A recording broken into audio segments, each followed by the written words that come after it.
What's up, chess players? I want to show you what kind of challenges you can get on different levels. So right now I'm playing a 5 minutes game against a 1600 rated player. So yeah, let's see what I can get here as black, playing the Nimzo Indian defense, an incredibly popular opponent for black.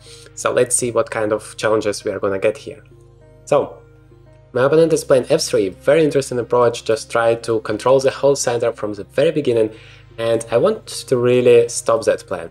Every time you see the f3 move, intending the move e4, naturally you want to play d5. It's not the only way to go. You can also play c5, trying to put some pressure on the d4 pawn, but I mean d5 is doing the good job.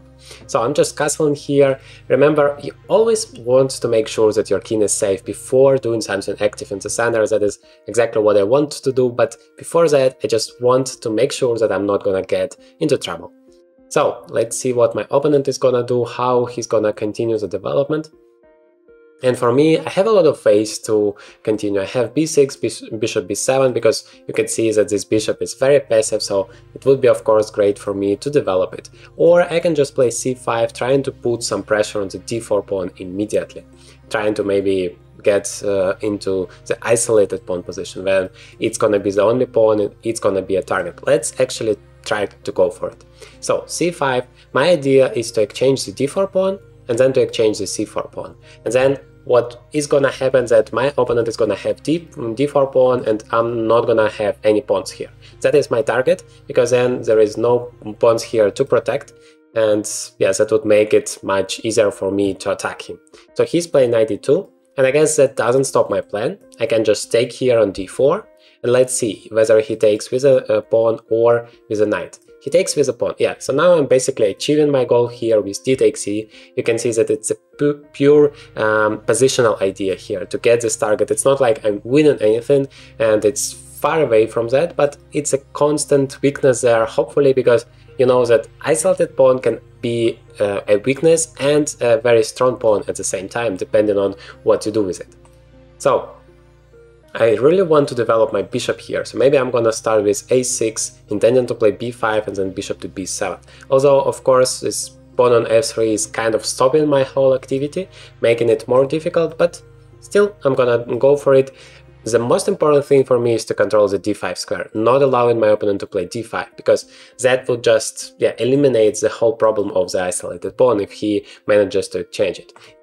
And moreover, he can even get some activity thanks to that. So you could see that he's kind of preparing that, I suppose, because he's playing knight f4, that adds another defender for the d5 square. So he has now 1, 2, 3, 4, and I have 4 defenders, so it's enough. But if I play knight to d7, I'm blocking my queen, and then once again d5 would be possible.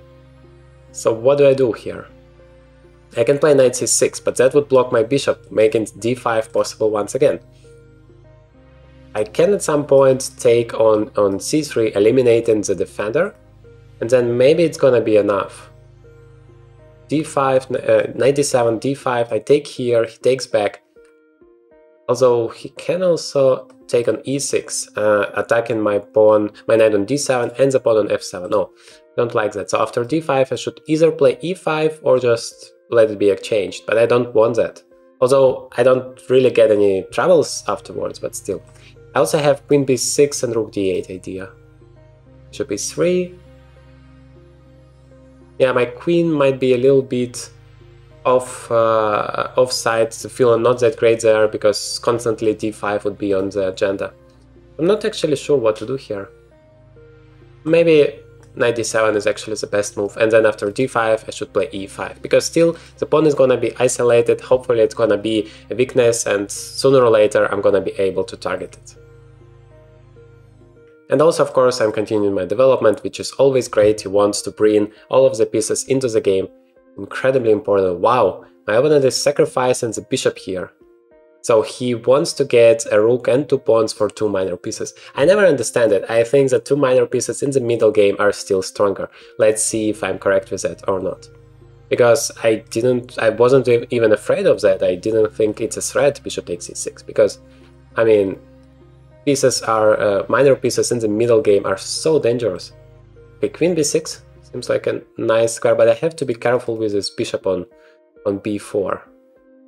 Because there is, yeah, now bishop take, queen to b3 is a huge threat. That's a check, and it's attacking the bishop. So maybe I should take with a king, because now queen b3 is not a check. I could have also taken with a bishop, but then still this diagonal is very, very weak for me. Okay, bishop g5. Let me just... Yeah, I'm not sure about rook d8, but let's try. I mean, it's a little bit annoying that he has the spin, but on the other hand, I have this rook here attacking the d4 pawn potentially, and that should be important.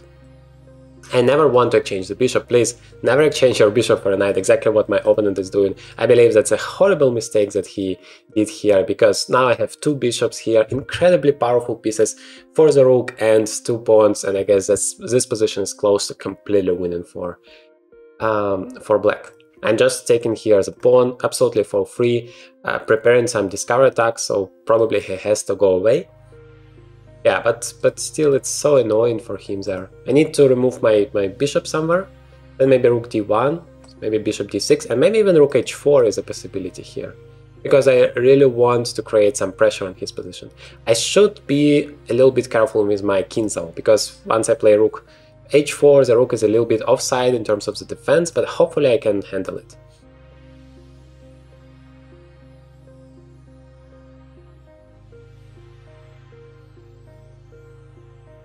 I have a fascinating idea, h3, knight to g4. You can't take it with neither of the pawns. But it's so scary in terms of my king there. But at the same time, yeah, I don't know. It feels too scary. Maybe g6 and king g7, what I should play just to make sure that I'm solid there. Also, queen goes to e6. Okay, let's play bishop to b8, intending a very simple idea of queen to c7, and I have only 33 seconds, so I have to speed up a little bit if I want to win the game. Okay, that just helps me. Wait, I can just take it, right? That was a weird move. He forgot that I have the rook there standing on h4, but queen c7 was also an interesting move. I don't get the knight a4 idea at all. Anyway, I have to be fast here to win with 27 seconds. Still, I am intending to play queen c7, creating a checkmate threat, and you could see that there are so many weaknesses here. Queen d8, d8 is in there. How do I deal with that? 7. Yeah, I should just speed up.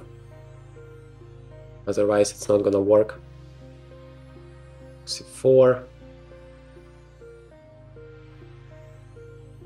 Maybe knight. No, but I don't know. g6. Okay, now let's do that. I'm getting a lot of pieces, and it's gonna be everything is gonna be exchanged. And all I need now is just to be very fast.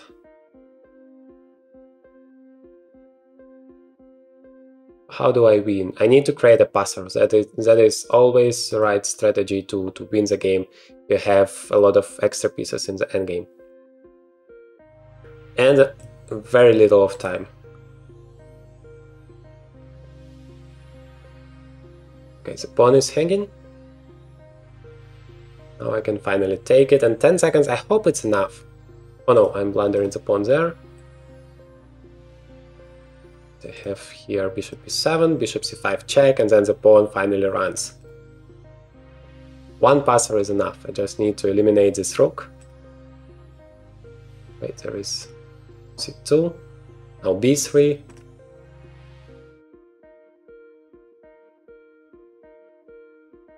I'm a little bit afraid of some pre-moves, that is why I can't really pre-move myself every time, because I can miss something very important. Okay. Ah, no. That was very unexpected. But anyway. Yeah, now I'm finally eliminating this rook. And how do I bring the full point home? I guess I take it, make it simpler, and then bring my king. Yeah, okay, he runs out of time, but now it's a checkmate in a few moves. So hopefully this game was instructive for you. Let me know in the comments what you think about this type of videos, where I have just 5 seconds explaining you all of my ideas. And in this video I played another incredibly instructive game, so definitely take a look at it.